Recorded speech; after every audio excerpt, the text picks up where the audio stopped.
Wonderful एक platform दिया, जिस प्लेटफॉर्म ने हजारों नहीं लाखों लोगों की जिंदगियां बदली है। Thank you sir very much. उसके बाद थैंक्स करना चाहूंगा एक ऐसी पर्सनैलिटी जिन्होंने इस फुलवाड़ी को संभाले रखा, जिन्होंने इस कारवां को बहुत अच्छे से रन किया और आज भी रन करते जा रहे हैं। मेरी मुराद mister Anurag sir, thank you very much sir. और उसके बाद थैंक्स करना चाहूंगा अपने गुरुजनों का, अपने ग्रेट अपलाइंस का, सभी सीनियर्स का, जिन्हें की गाइडलाइन का सदका आज ये BS उलबाना यहाँ तक पहुंचा। और सबसे ज्यादा थैंक्स करना चाहूंगा अपनी फूलों जैसी ऑर्गेनाइजेशन का, अपनी टीम का, जिनकी मेहनत का सदका ये BS उलबाना आज यहाँ तक पहुंचा। सो आज कांग्रेचुलेशन देना चाहूंगा मिंटू जी आपको, बहुत ही जबरदस्त प्लान आपने किया। Thank you sir, thank you very much. बहुत ही बढ़िया तरीके से आपने समझाया सब कुछ। लेकिन आज खुशकिस्मत है वो लोग जो फर्स्ट टाइम इस तरीके से सुन रहे हैं। और मुझे आज भी वो दिन याद है कि जब हमने ये सुना था तब ऐसा माहौल नहीं था, क्योंकि माहौल का होना बहुत जरूरी होता है। तब ऐसा माहौल नहीं था, इंटरनेट नहीं था, बहुत प्रॉब्लम्स थी, लेकिन फिर भी उस परमात्मा का इसीलिए थैंक्स करते हैं। और सबसे ज्यादा अपने उस महान गुरु का, जिन्होंने मेरे पर विश्वास किया कि ये भी कर सकता है। जिनको विश्वास था, उस टाइम मुझे विश्वास नहीं था, लेकिन उनको विश्वास था कि ये वाकया में ये पर्सन कर सकता है कुछ जिंदगी में। और आज तक उन्होंने पूरा साथ दिया। एक बार उनका थैंक्स कैसे भूल सकता हूँ, mister Satish Atri ji and Atri brothers दोनों का, जिन्होंने बहुत ही बढ़िया तरीके से आज तक साथ दी है। और आगे वाले समय में भी आस करते हैं कि ऐसे ही अपनी कृपा दृष्टि बनाए रखेंगे। तो दोस्तों, आज आप प्लान सुन रहे थे, मैं भी सुन रहा था, बहुत मजा आ रहा था। जब हम प्लान करते थे तो ऐसा माहौल नहीं होता था, ऐसे प्लान नहीं कर चलते थे, इस तरीके से नहीं करते थे। पहले हमें उस टाइम तो इंटरनेट भी नहीं था, पहले हमें इंटरनेट समझाना पड़ता था कि इंटरनेट क्या चीज है। पहले हम 3 कंप्यूटर बनाते थे, ये सैटेलाइट है, ये कंप्यूटर ये है, एक ये है, एक ये है, जो इन सभी चीजों को जोड़ता है उसे इंटरनेट कहते हैं। ये हमारा प्लान की शुरुआत होती थी कि इंटरनेट होता क्या है। 5 मिनट तो हमारे साथ इंटरव्यू यही चीज समझाने में लग जाते थे। लेकिन आज तो बच्चा जानता है इंटरनेट के बारे में। तो अगर उस टाइम हम काम कर सकते हैं, उस टाइम पे अगर हम कामयाब हो सकते हैं, तो आपके लिए तो कुछ भी नहीं। तो आज काफी नए लोग होंगे जिनके रूबरू पहली बार हो रहे हैं, तो मैं थोड़ा सा अपने बारे में जरूर बताना चाहूंगा। नाम आपने सुन लिया, नाम आप जानते हो BS उलबाना, काम आप जानते हो ड्यू सॉफ्ट। और ये BS उलबाना, अगर इसका बचपन देखा जाए तो ड्यू सॉफ्ट में आने से पहले की ऐसी जिंदगी नहीं थी। बचपन में मैं अभी बहुत छोटा था, तकरीबन 3.5 साल की एज थी मेरी, जब मेरी मदर का साहब मेरे सिर से उठ गया था। और we are 5 sisters and 1 brother in my family. और अभी मैं बहुत छोटा ही था, 3.5 साल का बच्चा क्या होता है उसको कुछ नहीं पता होता। लेकिन मेरे बाप, मेरे फादर, जो उस टाइम जॉब करते थे इंडियन आर्मी में, उन्होंने जॉब को छोड़ा और घर पे आकर के किसानी का काम शुरू किया, फार्मिंग का काम शुरुआत की। और पूरे परिवार ने मिलकर बहुत मेहनत की पूरे परिवार ने। लेकिन उनकी एक खासियत थी कि मैं जैसे जैसे बड़ा हो रहा था, देख तो मैं सब कुछ रहा था कि जो मेरे फादर की एज वाले पर्सन होते थे वो बहुत एंजॉयमेंट करते थे हर जगह पे, लेकिन मेरे फादर सुबह से लेकर रात तक खेतों में काम करते थे। उसकी एक वजह थी क्योंकि जब मेरी मदर की डेथ हुई थी तो हमारे सभी रिश्तेदारों ने हमारे घर आना जाना कम कर दिया था। हमारे घर आना जाना बिल्कुल बंद कर दिया था। मेरे साथ में हमारे चाचा जी थे, उनके घर पे जाते थे ज्यादा, और हमारे घर में आना जाना बंद कर देते थे। कहीं ये कुछ मांग ना ले, मेरे फादर कुछ मांग ना ले। और मेरे फादर ने सभी को बिठाया एक दिन और बोला कि कोई बात नहीं, जो जाने वाली वो तो चली गई, लेकिन मैं ऐसा व्यक्ति नहीं हूं कि आपसे कुछ मांगूंगा। मैं मेहनत करूंगा, लेकिन आपसे 1 रुपया भी नहीं मांगूंगा, किसी तरह की हेल्प नहीं मांगूंगा। और वो चीज मेरे फादर ने दिमाग में रखी और पूरे परिवार ने रखी और बहुत मेहनत की। और मैं जैसे जैसे बड़ा हो रहा था सब कुछ देख रहा था, लेकिन जब भी कभी फादर के साथ काम करवाने के लिए जाता था खेतों में, तो उनका एक ही जवाब होता था कि नहीं बेटा, तेरे अभी पढ़ने के दिन है, तेरे सिर्फ और सिर्फ पढ़ने के दिन है, तू पढ़ लिख पढ़ लिख पढ़ लिख, एक अच्छा सा नौकर बन। इसके ऊपर बात करेंगे। ये अकेला उनका सपना थे था, हर माँ बाप का होता।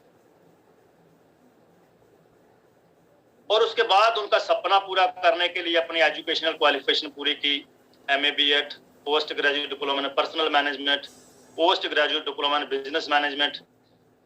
ये करने के बाद बहुत सारी उम्मीदें थी कि शायद जाते ही जॉब मिलेगी, अपने फादर का जो बोझ है वो हल्का करेंगे, लेकिन ऐसा नहीं हुआ मेरे दोस्त। आप सभी जानते हो जैसे हमारे हालात है इंडियन के और स्पेशली पंजाब के, जॉब मिलना बहुत मुश्किल था।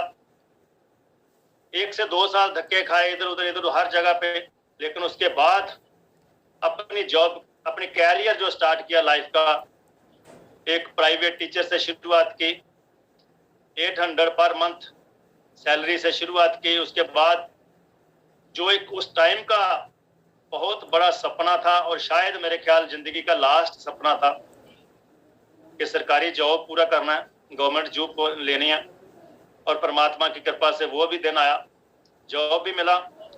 लेकिन जैसी उम्मीदें जॉब से थी, जॉब करते करते 1 साल 2 साल 3 साल 4 साल 5 साल निकल रहे थे, लेकिन जैसे जैसे आगे बढ़ रहे थे वैसे वैसे खर्चे बढ़ रहे थे। शादी हो चुकी थी, बच्चे हो चुके थे, छोटी बहन की शादी कर रहे थे।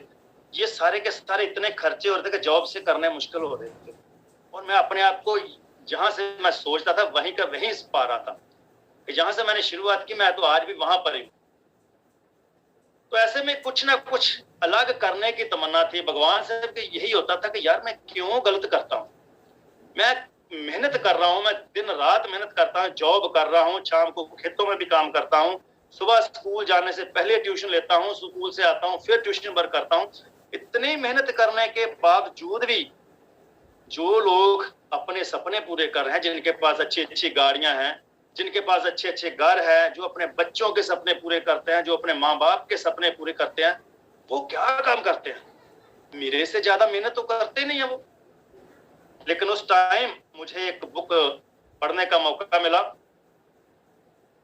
और उस बुक ने मेरी जिंदगी बदल दी, उस किताब ने मेरी जिंदगी बदल दी। जब मैंने उसमें कुछ पढ़ा कि अकेले हार्ड वर्क करने से बंदा अमीर नहीं हो सकता, अकेले हार्ड वर्क करने से कभी भी व्यक्ति अमीर नहीं हो सकता। उसमें कुछ एग्जाम्पल उन्होंने दी थी कि अगर अमीर सिर्फ और सिर्फ हार्ड वर्क से व्यक्ति हो सके तो आज सबसे पहले एक रिक्शे वाला अमीर होना था, जो सुबह 5 बजे घर से निकलता है, खाना पानी घर से लेके जाता है और शाम 11 बजे तक ट्रेन देख के घर परतता है। लेकिन क्या कोई ऐसा व्यक्ति है जिसका अमीरों की श्रेणी में लिस्ट हो, जो रिक्शा चलाता हो? नहीं, जवाब नहीं था।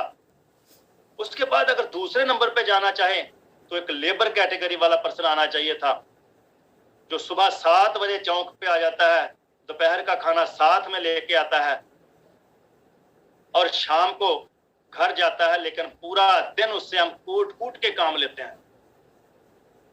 लेकिन क्या ऐसे किसी व्यक्ति की किसी अमीरों की श्रेणी में लिस्ट आता है? टॉप 10 में, टॉप 20 में, टॉप 100 में, टॉप 50 100 में?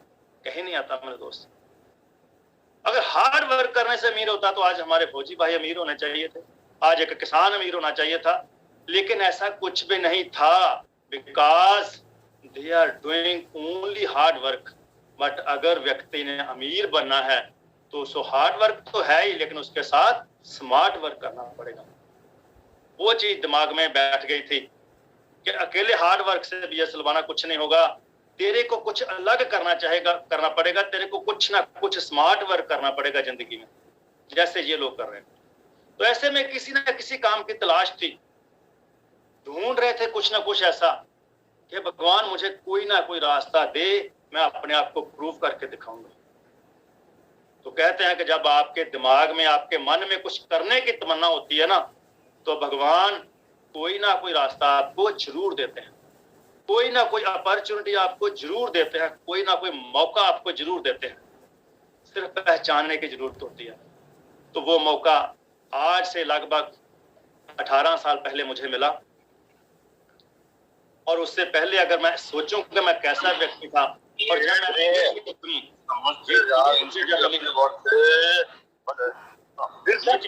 जब इस सिस्टम को सुना, सिस्टम सुनने में बहुत अच्छा लगा, कुछ उम्मीदें भी बढ़ी, यार वाकई में जिस चीज को मैं सोच रहा था ये सिस्टम पूरा कर सकता है।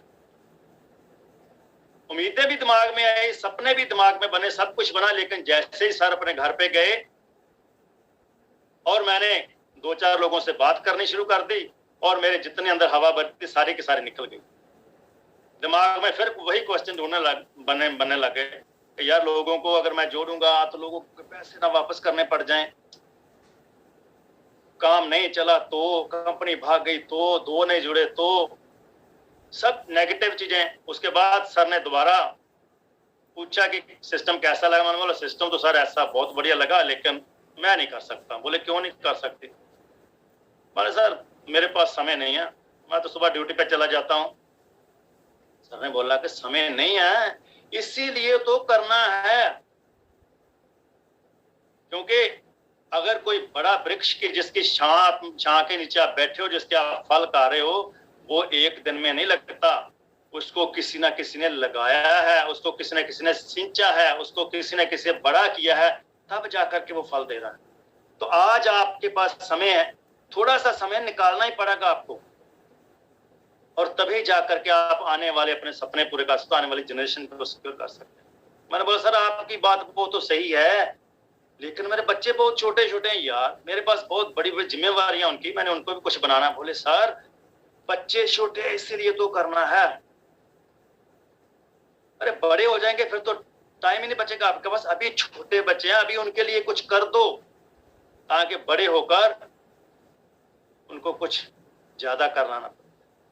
सो मेरे दिमाग में जितने भी क्वेश्चन गए थे, सर कंपनी भाग गई तो, बोले नहीं भागी तो, जितने भी क्वेश्चन मेरे मन में थे मैंने सारे के सारे करने की कोशिश की, लेकिन सर ने एक एक क्वेश्चन मेरा क्लियर था। क्वेश्चन असल में क्वेश्चन नहीं थे, सिर्फ भागने का एक मेरा नजरिया था कि मैं किसी ना किसी तरीके से इस सिस्टम से बचूं। लेकिन चलो कहते हैं कि वही होता है जो मंजूर खुदा होता है, और वो हमेशा अच्छे के लिए होता है। घर पे सलाह दोनों मियाँ बीबी ने शुरुआत की सिस्टम की। शुरुआत करने से बाद जैसे होता है, सभी आपको पता ही है कि रिश्तेदार, रिलेटिव्स, दोस्त, यार दोस्त, काफी मान सम्मान दिया उन्होंने, जिसके भी पास जाते थे हर एक व्यक्ति, क्योंकि उस टाइम अलग सा काम शुरुआत हो जाती है। कुछ लोग तो आपसे जेलसी करते हैं, चाहे आप उनके पास जाते हो तो उनको लगता है कि शायद ये कहीं ये ना कामयाब हो जाए, उसी की वजह से वो गलत बातें करते हैं। खैर वो चीजें शुरुआत की, सिस्टम की शुरुआत की। पहले 6 महीने 1 साल तक विश्वास नहीं बना सिस्टम में। सिस्टम में विश्वास की कमी थी, नॉलेज की कमी थी, उस टाइम उस तरफ ध्यान नहीं देते थे। तो दिमाग में एक ही चीज चल रही थी कि चलो कोई बात नहीं। उस टाइम 6500 लगता था, दिमाग में यही चीज सोच ली कि चलो कोई बात नहीं, 6500 है, कोई बात नहीं, एजुकेशन तो मिल ही रही है, एजुकेशन ले रहे हैं, ठीक है, बिजनेस नहीं तो कोई बात नहीं। लेकिन उसके बाद सर के साथ दोबारा बैठे, सर ने बोला कि आपने शुरुआत तो कर ही दिया है, तो क्यों ना मिलके बिजनेस भी करें, क्यों ना इसकी अच्छे तरीके से शुरुआत करें। मैं आपका साथ देता हूं, मैं आपके साथ चलता हूं, और हम इस सिस्टम में बिजनेस को बढ़ाते हैं। और उस टाइम मुझे लगता था कि शायद इस सिस्टम में मैं ही पढ़ा लिखा हूं, मैं टीचर हूं, बाकी शायद ये उन लोगों का काम है जो जिनको कोई काम नहीं मिलता, ये शायद उन लोगों के लिए काम है। ये मेरे दिमाग में धारणा थी, इसलिए मैं ज्यादा लोगों से बात भी नहीं करता था। उसके बाद एक सेमिनार मिला मुझे अमृतसर में देखने का, सर वहां पर लेके गए, बड़ी मुश्किल से लेके गए, चलो बहाने तो मैं मार रहा था, लेकिन चलो ले गए। लेकिन वहां पर जाकर के मेरा विजन जो असल में क्लियर हुआ, जहां पर जाकर मैं क्या देख रहा हूं कि स्टेज से कोई व्यक्ति ये बोल रहा है कि मैं डॉक्टर हूं, लेकिन जब से मैं सिस्टम में आया हूं, सिस्टम करते करते मुझे 1 साल होगा, आज मैं अपना क्लिनिक बंद कर चुका हूं। मैं सोच रहा हूं यार क्या हालात, हैरान हो रहा था यार, ये क्लिनिक बंद करके कर रहा है डॉक्टर होकर के। दूसरे व्यक्ति को सुना, मिस्टर नवीन जी बोले कि मैं एज ए टीम मैनेजर काम कर रहा था बैंक में, लेकिन आज मैं फुल टाइम ड्यू सॉफ्ट कर रहा हूं, मैनेजर की जॉब छोड़ चुका हूं। ऐसे कुछ लोगों को जो कुछ काम, कोई सुशील अत्री जी को सुना, वो बोले कि मैं एक जबरदस्त इंजीनियर था, गवर्नमेंट जॉब करता, लेकिन आज जॉब छोड़ चुका हूं। जब ऐसे 8-7 लीडर्स को मैंने सुना, तब जाकर के मेरी आंखें खुली कि नहीं यार, जिस सिस्टम को मैं ये सोच रहा था कि ये उन लोगों के लिए जिनके पास कोई काम ही नहीं होता, बचे खुचे लोगों के लिए, ये तो एक बहुत बड़ा बिजनेस है। ये तो इतने बड़े बड़े लोग कर रहे हैं, ये तो बहुत पढ़े लिखे लोग भी कर रहे हैं। हर कैटेगरी के लोग मुझे वहां पर मिले, पढ़े लिखे भी मिले, अनपढ़ भी मिले, गांव वाले भी मिले, शहर वाले भी मिले, हर तरह के लोग वहां पर मुझे मिले। और वहां पर मेरी बिजनेस की शुरुआत हुई, जहां पर मेरा बिजनेस का एक टर्निंग पॉइंट था। उसके बाद मैंने सिस्टम में आकर के सर के साथ अच्छे से शुरुआत की, बैठे, और तब से लेकर आज तक कभी पीछे मुड़ के नहीं देखा। सिस्टम चलता रहा। मुश्किलें हर काम में आती है, ये मैं कभी नहीं बोलूंगा कि इस काम में मुश्किलें नहीं है, क्योंकि मुश्किलें हर काम में होती। दुनिया में कोई ऐसा काम है ही नहीं जहां पर मुश्किलें नहीं है। और जो सही काम होता है ना, वो आसान नहीं होता था, और जो आसान होता है वो सही नहीं होता। और मुश्किलें सिस्टम में भी आई, लेकिन हर्डल समझ के क्रॉस करते रहे, क्रॉस करते रहे, क्रॉस करते रहे। भगवान भी परीक्षा लेता है, हर जगह परीक्षा होती है। और परीक्षा एक ऐसी चीज है कि बच्चे से लेकर बूढ़े तक हर व्यक्ति को इससे डर लगता है। कोई भी व्यक्ति परीक्षा देना अच्छा नहीं समझता, लेकिन परीक्षा की एक ये भी सच्चाई है कि बिना परीक्षा दिए अगली क्लास में दाखिला भी नहीं मिलता, एडमिशन भी नहीं। परीक्षाएं हमारी भी हुई, लेकिन हमें पता था, विजन क्लियर था कि एक ना एक दिन हम सिस्टम में कामयाब जरूर होंगे। मेहनत करते रहे, मेहनत करते रहे, मेहनत करते रहे। 2 से 4, 1 से 2, 2 से 4, 4 से 8, 8 से 16, 16 से 32, 32 से 64, करते करते करते करते कभी 2 के लिए काम करते थे, कभी 5 माइल के लिए काम करते थे, कभी डिप्लोमेट बनने के लिए काम करते थे। लेकिन आज परमात्मा की कृपा से तकरीबन 1,70,000 लोगों की टीम हो चुकी है और 2,000 माइल पूरे हो चुके हैं। और ये एक, और इस सिस्टम में अगर देखा जाए, अगर खोने का कि क्या खोया क्या पाया, कुछ चीजें तो मिंटू जी ने बता ही दिया आपको। खोने के लिए तो मुझे कुछ ऐसी चीज मिली ही नहीं कि जो मैंने खोई, कुछ नहीं खोया। लेकिन अगर पाने की बात करूं तो मेरे ख्याल में अभी यहां से शुरुआत हो जाए तो शाम यहां पर ही पड़ जाएगी। जितना कुछ ड्यू सॉफ्ट ने दिया, सबसे पहली चीज जिस BS लुबाना को आज आप पूरे इंडिया में सुन रहे हो, ये BS लुबाना ऐसा नहीं था। 2-4 लोगों के सामने बात करने से हिचकिचाता था, हेजिटेशन थी इसको, स्टेज तो बहुत दूर की बात थी। लेकिन आज परमात्मा की कृपा से बिकॉज ऑफ ड्यू सॉफ्ट आज इस BS लुबाना को 10,000 की गैदरिंग हो, 15,000 की गैदरिंग हो, 20,000 की गैदरिंग हो, जिस भी टॉपिक के ऊपर बोलने के लिए बोलता है, ये घंटों बोल सकता है। This is the power of due soft. और यही BS लुबाना जब इस सिस्टम में था, सिस्टम से पहले की बात करूं तो बड़ी मुश्किल से एक स्कूटर लिया था, और मोटरसाइकिल लेने की मेरी एक मंशा थी कि मोटरसाइकिल लेना, और उसके लिए मुझे 4 साल का इंतजार करना पड़ा। इतनी हिम्मत नहीं पड़ती थी, पैसा इधर उधर खर्च हो जाता था, बार बार खर्च होता था। लेकिन जब से ये सिस्टम मिला, ड्यू सॉफ्ट के साथ जुड़े, और आज परमात्मा की कृपा से 8 4 व्हीलर इस सिस्टम में से चेंज कर चुका हूं। तकरीबन एक एनिवर्सरी छोड़ पे किसी एनिवर्सरी पे फॉर्च्यूनर आ जाती है, किसी मैरिज एनिवर्सरी पे वरना फ्रूट आ जाती है, किसी पे कुछ, किसी पे क्रेटा आ जाती है, मतलब बहुत कुछ। और उसके बाद 8 गाड़ियां अभी बहुत थोड़े समय में, तकरीबन 2-3 महीने के बाद, 2-3 महीने के अंदर अंदर फिर से दोबारा एक तकड़ा धमाका करेंगे। क्योंकि ज्यादा देर इंतजार नहीं होता जब से ड्यू सॉफ्ट मिल गई, बहुत देर तक इंतजार नहीं होता जब तक कुछ नया नहीं कर। उसके बाद जब यही BS सुलबाना इस शहर में शिफ्ट हुआ था, गुरदासपुर शहर में, तो मेरी इतनी औकात भी नहीं थी, इतनी सोच भी नहीं थी कि मैं कोई अच्छा सा घर खरीद सकूं, अच्छा सा घर किराए पे ले सकूं। घटिया घटिया घर किराए पे लेते थे, लेकिन जब से ड्यू सॉफ्ट के साथ जुड़े हैं, इस सिस्टम के साथ जुड़े हैं, आज परमात्मा की कृपा से इसी शहर में अच्छा घर बना चुका हूं। और जैसे मिंटू जी ने बताया, BMS सुलबाना ऑफिस कॉम्प्लेक्स बना चुका हूं, जिसकी अगर आज मार्केट वैल्यू की बात करें तो तकरीबन 8 करोड़ रुपए उसकी market value. It is because of due soft, क्योंकि मेहनत तो मैं पहले भी करता था। आज मैं अगर इस चीज को भूल जाऊं कि शायद मैं ही बहुत सियाना बन गया हूं, तो मैं वो अकर तखान वाली बात होगी, एहसान फरामोश वाली बात होगी। क्योंकि जो व्यक्ति एहसान भूल जाता ना, वो व्यक्ति सही व्यक्ति नहीं होता। ये सब कुछ पॉसिबल हुआ because of due soft. Due soft के मिलने के बाद ये सब कुछ हुआ सिस्टम की बदौलत हुआ। और इसी सिस्टम की बदौलत बहुत कुछ, किस किस चीज की मैं बात करूं, वर्ल्ड टूर की है, और सबसे जो बड़ी चीज इस सिस्टम में मिली है वो आप सब दोस्तों का प्यार, जिसकी मैं तो क्या, मेरा पूरा खानदान, आने वाली जनरेशन भी उस चीज की कीमत अदा नहीं कर सकती। जो मान सम्मान आप देते हो पूरे इंडिया में, कहीं किसी भी कॉर्नर पे जाते हो, चाहे वो तमिलनाडु हो, चाहे वो केरला हो, चाहे वो पंजाब हो, चाहे वो हरियाणा हो, किसी भी स्टेट में जाते हैं, तो जितना मान सम्मान मिलता है, उस मान सम्मान की अगर मैं कीमत लगाने चाहूँ तो उसकी कीमत दी नहीं जा सकती।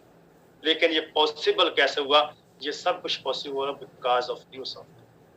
और इसी सिस्टम में मैं हमेशा स्टेज से बोलता हूं, जब से ड्यू सॉफ्ट शुरुआत की है, कि अगर ड्यू सॉफ्ट करनी है तो एक अपना मन ऐसा होना चाहिए कि चाहे घर पे बाप है तो उसके सपने कौन पूरे करूंगा, मैं करूंगा। आपके घर पे माँ है, सपने कौन पूरे करूंगा, मैं करूंगा। आपके घर पे बहन है, सपने कौन पूरे करूंगा, मैं। तो आपके घर पे भाई है, सपने कौन पूरे करूंगा, मैं। आपके घर बेटा है, बेटी है, सपने कौन पूरे करूंगा, मैं। आपके घर बीवी है तो सपने कौन पूरे करूंगा, मैं। और वही चीज ड्यू सॉफ्ट ने दिया, जो मिंटू जी ने आपको पहले बोला। पिछले साल बेटे का बर्थडे था, उससे पहले 8 साल पीछे जाए तो उस बर्थडे पे उसको फॉर्च्यूनर गिफ्ट की थी। कॉलेज की सारी क्लासेस ने फॉर्च्यूनर पे लगाई है। और उसके बाद अभी लास्ट वाला बर्थडे था तो उसकी एक ही तमन्ना थी कि डैडी जी मैंने हार्ले डेविडसन लेना। 8.5 लाख रुपए का उसको हार्ले डेविडसन लेके दिया। बेटी की मिंटू जी बोल रहे थे, वो एजुकेशन का तो खर्च अलग से है, उनको जैसा उनकी एक सपना था उनका कि मैंने डॉक्टर बनना है, वो उनके लिए सारा सेटअप करके दिया। और लास्ट इसी बर्थडे पे उनको बिल्कुल सरप्राइज गिफ्ट दिया। उनको कुछ पता नहीं था, उसको उसी वक्त पता चला जब हम उसको किसी न किसी बहाने से एजेंसी तक लेके गए। उसको 9.5 लाख की गाड़ी गिफ्ट की। ये सब कुछ पॉसिबल कैसे हुआ? ये सब कुछ पॉसिबल हुआ बिकॉज ऑफ ड्यू सॉफ्ट। और ये चीजें बताने की मेरी मंशा क्या है? मेरी ये नहीं कि मैं सब कुछ आपको ये बता रहा हूँ कि मैं ये हूँ मैं वो नहीं। मेरे दोस्त, जिस सिस्टम को आपने सुना है ना, व्यक्ति जब भी कोई सिस्टम सुनता है तो उसको करने से पहले वो एक चीज जरूर सोचता है कि इसमें संभावना कितनी है मुझे मेरी प्रोग्रेस की, मैं क्या क्या इसमें पा सकता हूं, मैं कहां तक जा सकता हूं, अगर मैं इसको एज ए कैरियर लेता हूं तो इससे क्या संभावनाएं हैं मेरी, मेरा फ्यूचर कैसा इसमें रहेगा। इसलिए मैं ये चीजें आपको बता रहा हूं कि ये मैं सिर्फ ऊपर से लिखवा के नहीं लेके आके सिर्फ BS सुलबाना ये चीजें खरीद सकता है। ऐसी बहुत सारी एग्जाम्पलें आपके पास है। मिस्टर जितेंद्र वर्मा जी, हमारे ड्यू सॉफ्ट के यूथ आइकन, जिन्होंने सबसे छोटी उम्र में लग्जरियस कार जैगुआर का जो मजा ले रहे हैं because of due soft. Sanjay ji की बात करूं, जिनके घर पे तकरीबन आज भी मेरे ख्याल 14-15 गाड़ियों की लाइन लगी रहती है। सो ऐसे एक एक की बात करूं, बड़े बड़े दिग्गज पटना से हैं, चिंटू जी है, जिनको देखकर आज भी हमें बहुत अच्छा था, कुमार मनीष जी, रणविजय जी, हर व्यक्ति, एक नहीं पता नहीं कितने लीडर्स आपको मिलेंगे ऐसे कि जिन्होंने इसी संभावना को देखा था कि वाकई में हम ड्यू सॉफ्ट में बहुत आगे जा सकते हैं और आगे आज लग्जरियस लाइफ जी रहे हैं। ऐसी हजारों एग्जाम्पलों आपके सामने। तो कहते हैं कि किसी काम को अगर एक भी व्यक्ति ने किया हुआ है ना, अगर वो उसमें कामयाब है तो आप भी हो सकते हैं। सिर्फ और सिर्फ करना क्या, उसके नक्शे कदमों पे चलना। जो काम उसने किया वही काम आपने करने हैं। तो ये चीजें मैं इसलिए बता रहा था कि आपको आने वाली संभावना दिस जाए कि आने वाला आपका फ्यूचर कैसा हो सकता है ड्यूसॉफ्ट में। अगर आप सिस्टम की शुरुआत करते हैं, मेहनत करते हैं, सिस्टम को फॉलो करते हैं, विश्वास करते हैं, तो आपके लिए भी ये सारी चीजें हमसे बहुत जल्दी आप पूरा कर सकते हैं। क्योंकि जो चीजें हमारे लिए प्रॉब्लम थी ना, जो चीजें हमारे लिए उस टाइम प्रॉब्लम थी जब हमने शुरुआत की थी, जैसे मैंने पहले बताया कि हमें पहले नेट के बारे में बताना पड़ता था, और कोई ऑनलाइन एजुकेशन वो तो बहुत दूर की बात थी। ऑनलाइन एजुकेशन लोग मजाक करते थे कि ऑनलाइन एजुकेशन भी हो सकती है, यहाँ पर कुछ जाकर स्कूल में नहीं पढ़ता, ऑनलाइन की बात करते हो आप सर। लेकिन जो विजन आज से 22 साल पहले ड्यूसॉफ्ट ने लिया था, उस विजन को लास्ट टाइम हमने कोरोना में देख लिया। आज बहुत सारे इंस्टीट्यूट हमारे जो है तकरीबन ऑनलाइन एजुकेशन प्रोवाइड कर रहे हैं, और बहुत पैसा भी कमा रहे, बहुत महंगे महंगे। लेकिन हमारी कंपनी का आज से 2000 से लेके आज तकरीबन 21-22 साल हो चुके हैं, हमारा उस टाइम का विजन था। और हम अब फख्र से आने वाले समय में भी इस पे नाज कर सकते हैं, प्राउड कर सकते हैं कि हमारा आने वाला भविष्य भी बड़ा होगा, हमारा आने वाला फ्यूचर भी बहुत बड़ा होगा। ये हमें नाज है ड्यूसॉफ्ट के ऊपर, प्राउड है ऋषि सर के ऊपर, उनके विजन के ऊपर हमें प्राउड है कि वो आने वाला समय भी प्राउडली उस चीज को करेंगे। और उस चीज का उन्होंने रिजल्ट भी दिया। जब इस चीज के साथ साथ हेल्थ कॉन्शियस की बात आई है तो उन्होंने हेल्थ के साथ साथ प्रोडक्ट लॉन्च कर दिया, और बहुत बढ़िया प्रोडक्ट वो भी लॉन्च किया। और हमारे पास आज एक नहीं दो चीजें हैं, और दोनों ऐसे चीजें हैं जो हर पुरुष के लिए, हर स्त्री के लिए, हर इंसान के लिए जरूरत है। उन चीजों हमारा होता क्या है, क्यों हम गलती करते हैं, जो हमारे एक एटीट्यूड ऐसा बन चुका है। संभावना हर चीज की होती है, लेकिन हमारा एक इंडियन एजुकेशन सिस्टम ऐसा बन चुका है, रॉन्ग एजुकेशन सिस्टम है, जिसमें सिर्फ और सिर्फ एक ही चीज पढ़ाई जाती है, पढ़ो लिखो पढ़ो लिखो पढ़ो लिखो और अच्छे नौकर बनो, चाहे किसी कंपनी में बन जाओ, चाहे गवर्नमेंट बन जाओ, कहीं ना कहीं बन जाओ, लेकिन बनना नौकरी। और जो डेवलप्ड कंट्रीज हैं हमारे, अमेरिका में चले जाओ, जापान में चले जाओ, जितने भी डेवलप्ड कंट्रीज है, वहां पर हर व्यक्ति की फर्स्ट चॉइस जो होती है वो बिजनेस होता है, फर्स्ट प्रायोरिटी बिजनेस होती है, और जॉब उनकी लास्ट होती है प्रायोरिटी, कि जब कोई काम नहीं मिलेगा तब जॉब करेंगे। लेकिन हमारे इधर क्या होता है, हमारे फर्स्ट प्रायोरिटी जॉब, चाहे वो कैसी भी हो यार, मिलनी चाहिए। और बहुत हैरानी होती है, मैं बहुत सारे सेमिनार्स में भी ये चीज करता हूँ, मुझे वो चीज चुभती बहुत है यार।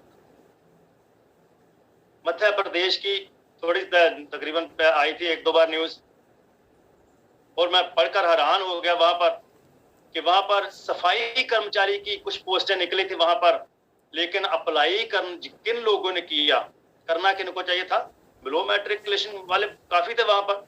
लेकिन वहां पर आप हैरान रह जाओगे, आपने वो न्यूज पढ़ी होगी, अखबार में आई थी वो न्यूज, कि वहां पर पोस्ट ग्रेजुएशन वाले लोगों ने अप्लाई किया, ग्रेजुएशन वाले लोगों ने अप्लाई किया, बीटेक वालों ने अप्लाई किया। इतना भी अपने ऊपर विश्वास नहीं, सफाई कर्मचारी के लिए आप अप्लाई कर रहे हो। सिर्फ वही है सिस्टम, या जॉब चाहिए कुछ भी हो जाए, अपने ऊपर विश्वास नहीं है, सेटिस्फेक्शन का नाम दे दिया अपने आप को। उसके बाद एक उत्तराखंड के यूपी की मैंने एक खबर पढ़ी थी, वहां पर कुछ पियोन की पोस्ट निकली थी अखबार में, वो भी आई थी, 2 बार आई। पियोन की पोस्ट के लिए जब देखा तो अप्लाई करने वालों में बहुत सारे पर्सन ऐसे थे जिन्होंने पीएचडी की डिग्री की हुई, पीएचडी की डिग्री, एमएससी की डिग्री, एमए वाली डिग्री वाले पियोन की पोस्ट के लिए। अपना कुछ स्टेटस ही नहीं है उनको कि पियोन की पोस्ट है, आपका काम क्या है वहां पर पानी पिलाना एम्प्लॉइज को। और एक पीएचडी वाला पर्सन अपने आप को इतना गिरा देता है, अपने ऊपर विश्वास नहीं। दोस्तों, विश्वास करना पड़ेगा अपने ऊपर, और जब तक हमारी मेंटालिटी चेंज नहीं होती, क्योंकि जब तक हमारे अंदर वो एम्प्लॉय मेंटालिटी रहेगी ना, तब तक हम जिंदगी में आगे नहीं बढ़ सकते। और ऐसी बात तो पीछे सरकार भी हमारी बोल रही है मोदी जी बोले कि मालिक बनना सीखो, जॉब लेने वाले मत बनो, जॉब देने वाले बनो। और वो चीजें ये हमारा सिस्टम देता है। सिस्टम हमको मालिक बनाता है, हमारे अंदर वो सोच पैदा करता है, एक एंटरप्रेन्योर बनने की सोच पैदा करता है, एक बढ़िया बिजनेसमैन बनने की सोच पैदा करता है। क्योंकि हम शुरू से लेकर अंत तक यही देखते हैं और इस सिस्टम को चेंज करने में थोड़ा सा वक्त लगता है। और आज बहुत खुशी की बात होती है कि आज बहुत हमारा यूथ जो है उस चीज से बाहर निकल रहा है। लेकिन फिर भी बहुत सारे लोग ऐसे हैं जो अभी भी, हमारा पंजाब तो बहुत सारा कनाडा में जाकर देखो मिनी पंजाब बना हुआ है, और वही सोच है कि यहाँ पर कुछ नहीं करना, वहां पर जाकर के जैसा भी काम मिलेगा करेंगे। और ऐसे ऐसे लोगों की वीडियो सामने आती है जो यहाँ पर उनके 20-20 एकड़ उनके पास लैंड है, 20-20 एकड़ लैंड है उनकी, लेकिन यहाँ पर काम नहीं करेंगे। यहाँ पर मालिक है, यहाँ पर मालिक बन के काम करना है, यहाँ पर काम नहीं करेंगे। वहां पर जाकर के अंग्रेजों के घरों के पार्क सजा रहे हैं, वहां पर फूल लगा रहे हैं, वहां पर पौधे लगा रहे हैं, उनके घर के काम कर रहे हैं। यहां तक गिरा देते हैं हम। और गिराती कौन है? ये हमारी सोच। और it is not the miracle. ये सिस्टम आप सोच रहे हो कि जो नए दोस्त है कि ये इतने, इसमें इतना पैसा कैसे आ जाता है। It is not the miracle मेरे दोस्त, ये कोई जादू का खेल नहीं है। It is a system. ये एक ऐसा सिस्टम है, और ये हमारा कह ले ड्यू सॉफ्ट का नहीं बना, ये सिर्फ MLM का नहीं बना। जितने भी लोग आज की डेट में अमीर देख रहे हो आप, जितने भी लोग आप कामयाब देख रहे हो, सभी ने वही स्ट्रेटजी अपनाई है। क्योंकि जिंदगी में आगे बढ़ने के लिए एक स्ट्रेटजी का जब तक व्यक्ति अकेला है वो जिंदगी में आगे नहीं बढ़ सकता। जिंदगी में अगर आगे बढ़ना है तो आपको नेटवर्क की जरूरत पड़ेगी। आज हम जियो की बात करते हैं, रिलायंस की बात करते हैं, एयरटेल वालों की बात करते हैं, टाटा की बात करते हैं, ओला की बात करते हैं, कुबेर की बात करते हैं, गोबीबो की बात करते हैं। ये जितने भी टाटा स्काई की बात करते हैं, जितने भी ये लोग आप देखते हो, इनका एक ही फंडा रहा है, एक ही फंडा रहा है कि सबसे पहली चीज के किसी ना किसी तरीके से first of all network build कर, और दूसरी चीज कि इन्होंने हमेशा लॉन्ग रन सोचा है, लंबे समय के फ्रूट के बारे में सोचा है।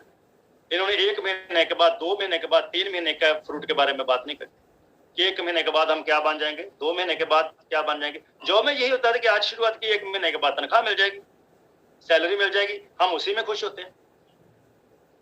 लेकिन मेरे दोस्त, जैसे मिंटू जी ने आपको बताया, अगर इस सिस्टम में आना तो विजन चाहिए, और इन लोगों ने भी यही वाला विजन लिया। जियो हमारे सामने जब आया, उससे 8 साल पहले जियो ने पूरी मेहनत कर दी थी। 8 साल पहले उसने 1200 करोड़ रुपए की इन्वेस्टमेंट, उसके बाद पता नहीं कितनी मेहनत, कितना खर्च, कितने स्ट्रगल, कितने मंजूरियां, कितना कुछ किया उन्होंने पहले। लेकिन विजन कब था? 8-10 साल बाद का। 10 साल बाद जब लोगों के घरों पे ये नेट का कनेक्शन जाएगा, मोबाइल का कनेक्शन जाएगा, उस टाइम हमारे पास कितना बड़ा नेटवर्क बनेगा कि हम दुनिया में राज करेंगे। और वही फंडा एयरटेल ने अपनाया। और ओला जिसको आप जानते, जब इसने शुरुआत की है तो आप देख रहे थे सभी को पहले नेटवर्क बनाने के लिए टैक्सी वालों को हाथ से पैसे दे रहे थे। टैक्सी वालों 100 रुपये आपसे लेते थे, 100 अपने हाथ से ओला देती थी, टैक्सी वालों को 200 मिलता था। लेकिन जब उनका नेटवर्क बन गया, नेटवर्क बड़ा कर लिया, लेकिन आज वो राज कर रहे। आज उनकी मजबूरी बन गया, सभी ओला के बिना काम ही नहीं चल सकता टैक्सी वालों का। ऐसे गोबीबो वाले, जब होटल की पहले हम बुकिंग करवाते थे तो ये बहुत सस्ती करते थे, और होटल वालों को खुद पैसे देते थे। अगर 1000-2000 रुपया होटल की प्राइस होती थी तो 1000 रुपया हमसे लेते थे, 1000 रुपया गोबीबो वाले खुद देते थे होटल वालों। लेकिन जब आदत डल गई अभी, अब सभी, उनका एक नेटवर्क इतना बड़ा बन गया कि आज बिना गोबीबो के जैसे ऐसे चैनल है, उनके ओला, इनके बिना बुकिंग ही नहीं संभव ही नहीं। आज घर से हम करवा के फिर जाते हैं वहां पर। सो ऐसे जितनी भी एग्जांपल्स आप देखोगे ना, आपको हर जगह ये चीज लगे कि उन्होंने पहले मेहनत करी है, पहले इन्वेस्टमेंट करी है, पहले स्ट्रगल किया, लेकिन स्ट्रगल किया लॉन्ग रन विजन के लिए। लॉन्ग रन विजन से एक बड़ा नेटवर्क खड़ा करने के लिए, क्योंकि अकेला व्यक्ति कभी कामयाब नहीं हो सकता, जब नेटवर्क के साथ जुड़ता है तब जाकर के वो कामयाब होता है। तो यही फंडा इन लोगों ने सभी ने अपनाया हुआ है और वही फंडा हमने अपनाया। वही फंडा ऋषि सर ने आज से 21 साल पहले सोचा था और वही फंडा 18 साल पहले मैंने सोचा था। वही फंडा हमारे लीडर्स ने सोचा था। आपने मिंटू जी सुना कि 8 साल तक 100 माइल थे मेरे, लेकिन फिर भी लगे रहे क्योंकि विजन क्लियर था। 100 माइल में जितने आए होंगे उससे डबल ट्रिपल तो मैंने खर्च कर दिए थे उस टाइम। आपको पता है कि घर से निकलना तो खर्चा होना, सब कुछ होना, मेहनत भी होनी, लेकिन विजन क्लियर था कि एक दिन आएगा जब मैं भी सपने पूरे करूंगा। ये सब कुछ, क्योंकि कहते हैं कि ड्यू साहब जब लेती है तो लिहाज नहीं करती, ड्यू साहब जब लेती है तो लिहाज नहीं करती, लेकिन जब देती है तो हिसाब नहीं करती, हिसाब भी नहीं करती। तो यही एक नेटवर्किंग का फंडा है, मल्टी लेवल मार्केटिंग का यही फंडा है। जब इस सिस्टम की समझ आ चुकी थी कि it is the best profession in the world. आज दुनिया में अगर सबसे बेस्ट प्रोफेशन है तो ये मल्टी लेवल मार्केटिंग है, और उसमें अगर बेस्ट कंपनी है इंडिया की बात करें तो वो ड्यू सॉफ्ट है। सो मेरे दोस्त, हमने यहां से मिंटू जी से सुना कि ड्यू सॉफ्ट ये देती है, ड्यू सॉफ्ट वो देती है, ड्यू सॉफ्ट एजुकेशन देती है। नो डाउट बहुत जबरदस्त एजुकेशन पैकेज है हमारा, बहुत जबरदस्त हमारा ड्यू विटल हेल्थ प्रोडक्ट है।